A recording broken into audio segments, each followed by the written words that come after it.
great because they ran through the first book like it was nothing. Yes, I think that the project they undertook was ridiculously tough. Yeah. It was impossible to do in that amount of time. For sure. Interesting. That's a good, interesting point. You know what I mean? Like, they went through them so hard, and everyone was loving the source material so much that they kind of, like, expelled their expenses. Because they could have done another 2 seasons if they could have cooled down. But that's another thing. HBO told the creators, we will give you as many seasons as you need to finish the whole entire series. And to me, it seemed like they just got burnt out. Well, they gave them 10, I think. They said they were going to give them 10. Like they normally gave them, and then the writers said that they only gave them 6.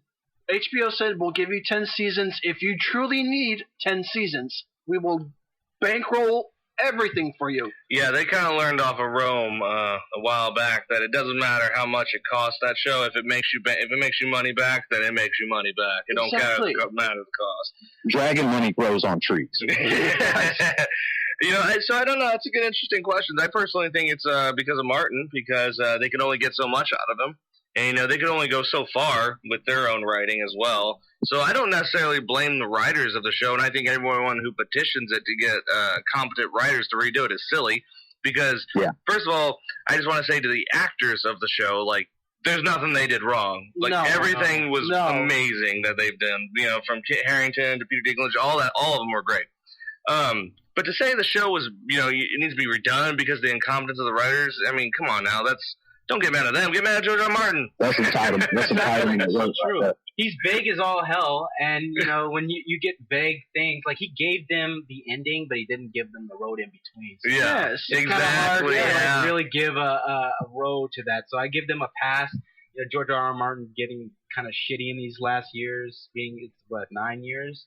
Something like that, 8, 9 years. He really hasn't been writing, so he didn't really, you know, help them out at all. No. Let me ask, are you guys ready for the knockoffs of Game of Thrones? Because they're talking about knockoffs, and I want to hear what you guys hope they're going to be, or have they been confirmed? One is actually confirmed. Interesting. What is it?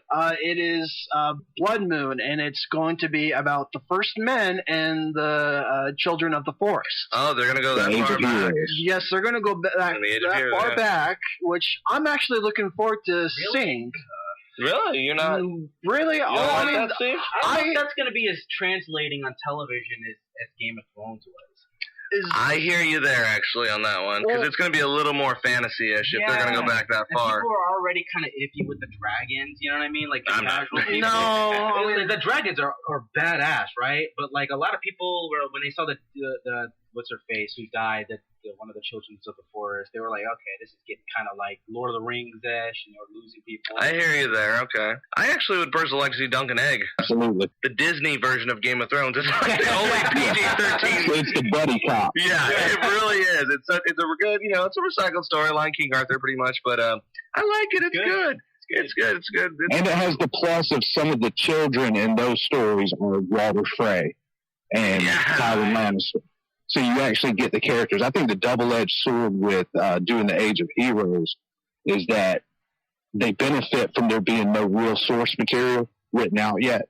Yeah. So they can kind of take liberties, but then again, there is no real source material for them to get it so right that the rabid fan base may not accept it. Well, you know, I don't know, because I think they should accept it, because, you know, as you know, in the world of Ice and Fire, the book, that the Age of Heroes is written a lot in myth and legend, and they say it mostly comes from songs. Yeah. So I don't know. I mean, I think if you're an avid book reader and there is really no more source material that you can really take, you're going to have to kind of take it with a grain of salt as the writers write it. I mean, that's me personally. I think it's a little different. And I want to see it. I definitely want to see it. And if I'm not mistaken, I believe that the dragons don't come until after the Age of Heroes. So there won't be dragons. It's before the Valyrian stronghold. I've also that'll open up some budget. Actually, that's so funny. I was just going to say, I've actually heard that. I've actually heard the whole reason they wanted to do this period was because no dragons, no CGI. But they get to do the giants and stuff like that. That's a little cheaper and just as impressive. Agreed. Yeah, that'd be interesting to see.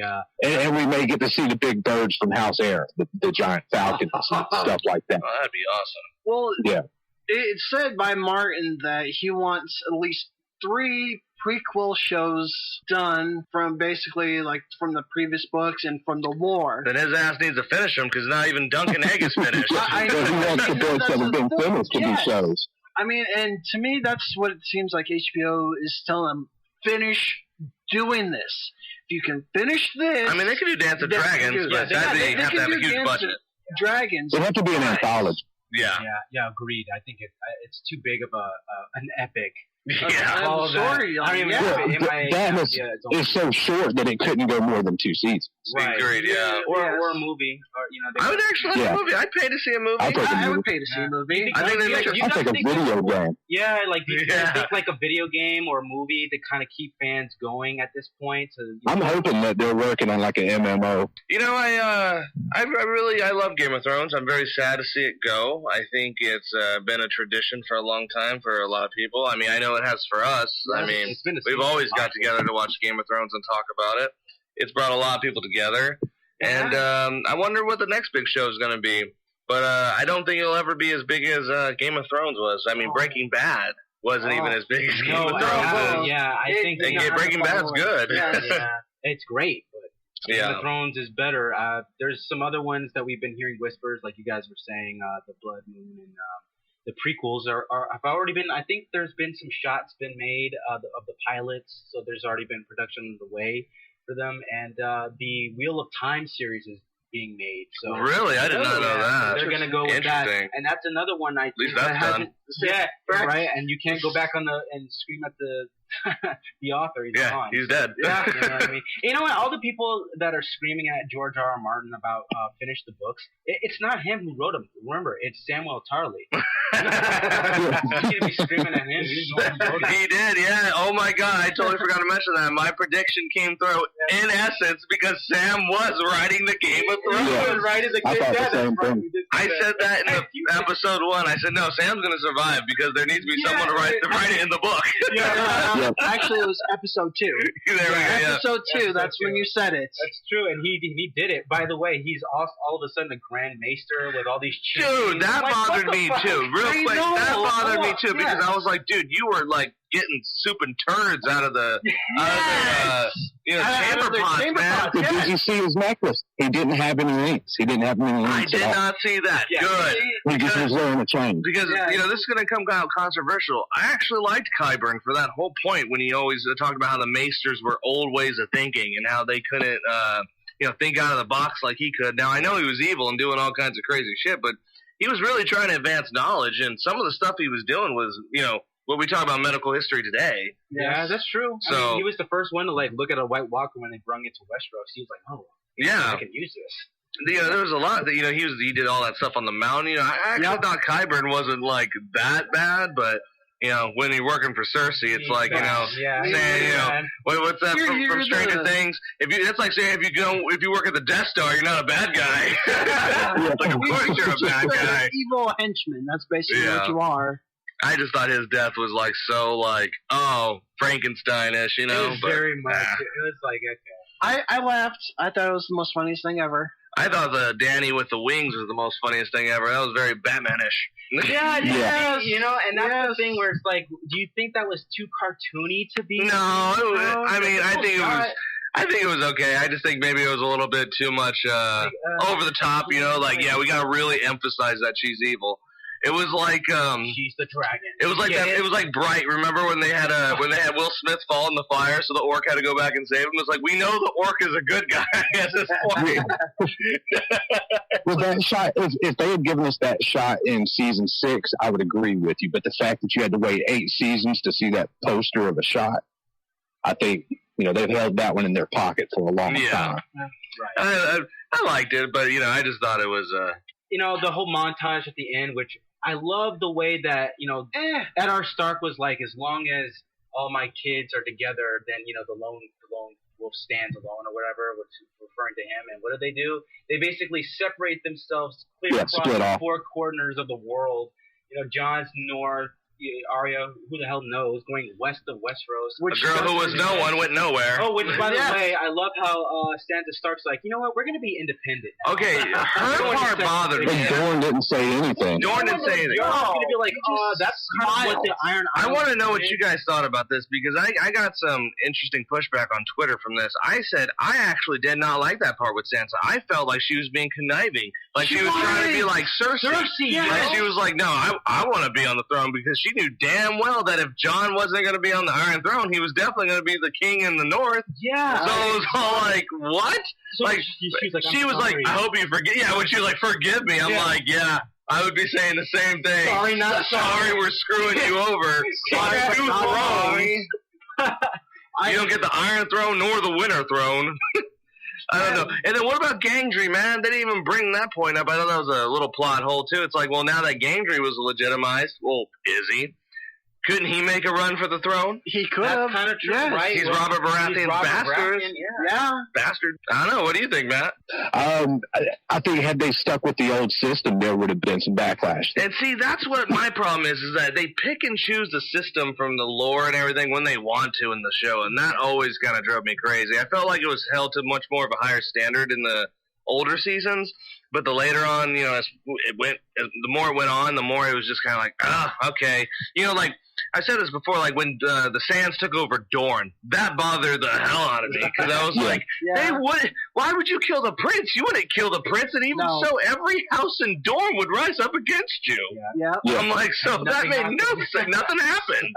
They're like, nah, the Sands run Dorne now, and I was like, what? Well, one thing that I did find interesting that I didn't expect, I thought that the eventual outcome of the political part of the story was going to be democracy, and the fact that they openly laughed at that. I thought that too. And they went for a figurehead monarchy. Because they basically put in Bran because he's the most inoffensive one. And I kind of they put him up as a figurehead, and Tyrion's technically running the realms. That is true. So he's actually, you know, it's kind of like how it's been since the beginning, where it's like the king is just, the figurehead. Yeah, I think it's better than Tyrion getting the throne and then having to have a hand who's going to do all the business. And the king shits and the hand wipes. Exactly. Yeah, Bronn, though. That bothered me, too. I did not like Bran in that last And he's bit. Master of Coin, by the way. Yeah, he's Master of Coin, and he has Highgarden. I was like, are you serious? Again, the system. I was like, there are a ton of houses in the Reach that would rise up over this guy.